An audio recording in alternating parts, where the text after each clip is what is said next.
I've been running through the jungle, I've been crying with the wolves to get to you, to get to you, to get to you. Assalamualaikum warahmatullahi wabarakatuh. Kami dari Prajurit Perawat itu mau mengisi materi ya, membahas tentang gangguan masyarakat dan gangguan insomnia. Dalam itu insomnia adalah gangguan tidur umum yang ditandai dengan kesulitan untuk bertidur, tidak tertidur, atau mengalami tidur yang tidak memungkinkan, bahkan gangguan di siang hari.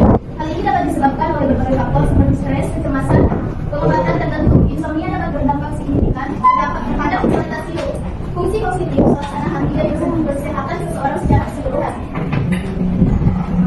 Ikuti pertama stroke, yang kedua cedera otak, yang ketiga tumor otak, yang keempat penyakit degeneratif otak serta Alzheimer. Alzheimer itu di mana penyakit yang menyebabkan penurunan fungsi kognitif, contohnya seperti sulit memahami sesuatu, kesulitan berpikir. Infeksi otak, gangguan neurologis dan faktor genetik. Yang kedua itu faktor yang menyebabkan gangguan insomnia. Yang pertama penyakit, yang kedua lingkungan, yang ketiga motivasi, yang keempat kelelahan, yang kelima kecemasan, yang keenam alkohol, yang ketujuh obat-obat. Yang berikut lagi kesulitan tidur, kesulitan beristirahat, kesulitan menghadapi hari, kesulitan menghadapi stres. Nah, kesulitan menghadapi perubahan, kesulitan menghadapi lingkungan, kesulitan menghadapi kondisi kesehatan, kesulitan berpikir, kesulitan mengingat, kesulitan menghadapi stres, kesulitan menghadapi perubahan, kesulitan menghadapi lingkungan, kesulitan menghadapi kondisi kesehatan.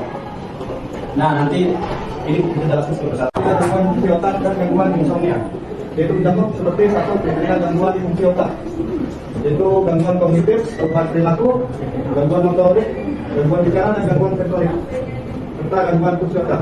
Dan yang kedua yaitu ada kriteria gangguan insomnia, yaitu kesulitan memperpanjang tidur, kesulitan tidur, dan kelelahan, gangguan konsentrasi dan irritabilitas. Antara gangguan fungsi otak dan gangguan insomnia. Nah, yang pertama itu hubungan demensia. Nah, demensia itu penyakit sering lupa kayak orang lupa itu dan juga lupa. Nah, kenapa hubungannya antara gangguan fungsi otak dan gangguan insomnia? Kalau kita mengalami demensia, nah itu fungsi otak. Nah, itu berhubungan langsung dengan insomnia, kita harus tidur. Sama epilepsi. Epilepsi itu penyakit kejang-kejang. Nah, kalau kita mengalami epilepsi, otomatis kita bakal sulit tidur. Makanya ternyata epilepsi itu berhubungan langsung dengan insomnia. Yang kedua, yang ketiga itu sakit kepala, stroke dan tremor. Kan kalau sakit kepala dan tremor otomatis sakit ya kepala. Jadi kita sulit untuk tidur, sehingga kita akan mengalami gangguan insomnia. Nah, yang berikutnya perusahaan fungsi otak. Sama dengan tidur yang buruk, kurang tidur, sama gangguan pola tidur. Ada sama gangguan fungsi otak dan insomnia. Berikutnya komplikasi gangguan fungsi otak dan gangguan insomnia. Nah, komplikasi pertama itu gangguan fungsi otak. Komplikasi fisik, kelumpuhan, epilepsi yang kejang-kejang, gangguan indera, kerusakan saraf kranial. Saraf kranial itu saraf pusat. Nah, yang komplikasi mental itu amnesia. Amnesia kan Manifestasi ini yaitu yang pertama insomnia, yang kedua amnesia, yang ketiga Alzheimer, yang keempat epilepsi, yang kelima Parkinson, yang keenam demensia, yang ketujuh gangguan kognitif, yang kedelapan gangguan saraf kranial, yang kesembilan gangguan kejiwaan, yang kesepuluh kelumpuhan, yang kesebelas gangguan bicara dan berbahasa, yang ke-12 gangguan pendengaran dan penglihatan, yang ke-13 kehilangan ingatan amnesia, yang terakhir gangguan kecemasan. Jadi gangguan insomnia itu kayak seperti orang kayak bisa ingatan kayak bingung jadi kayak apalagi kalau dari hari kemarin itu kayaknya. Yang pertama, cara mencegah gangguan fungsi otak meliputi menjaga kesehatan otak dengan pola makan sehat, berolahraga secara teratur, tidur yang cukup, menjaga tekanan darah dan kadar kolesterol, serta menghindari konsumsi alkohol dan merokok.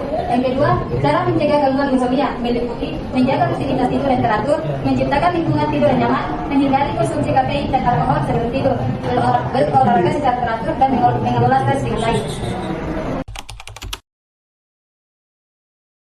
Sudah dijelaskan gangguan insomnia, kesulitan menghadapi gangguan neurologis. Bisa dijelaskan? Yang benar itu gangguan neurologis dan gangguan saat kita kayak kita merasa cemas, kita merasa kayak stres gitu. Jadi itu yang membuat dia ada di gangguan neurologisnya, neuronnya kayak kerja cepat gitu dia.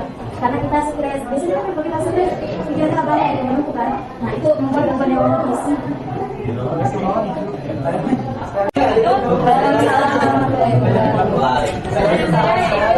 Apa hubungannya gangguan fungsi otak dengan insomnia? Sama gangguan insomnia. Nah, secara umum kan gangguan fungsi otak itu ada penyakit kayak demensia, epilepsi, tumor. Kan kalau kita merasakan sakit otomatis kayak susah tidur, kita jadi kita tuh kayak susah tidur. Nah, kan insomnia itu kesulitan tidur. Nah, mengapa dia berhubungan? Karena kalau kita merasa sakit, kayak sakit fungsi otak kita, Jadi itu mengapa gangguan kesehatan sama insomnia itu berhubungan. Gangguan tidur yang terjadi ketika seorang mengalami kesulitan atau tidak bisa tidur. Nah, penyebabnya adalah yang pertama mengalami stres, mengingat peristiwa yang traumis, terjadinya perubahan kebiasaan tidur seperti tinggal di rumah baru atau mengkonsumsi obat-obatan tertentu. Terima kasih.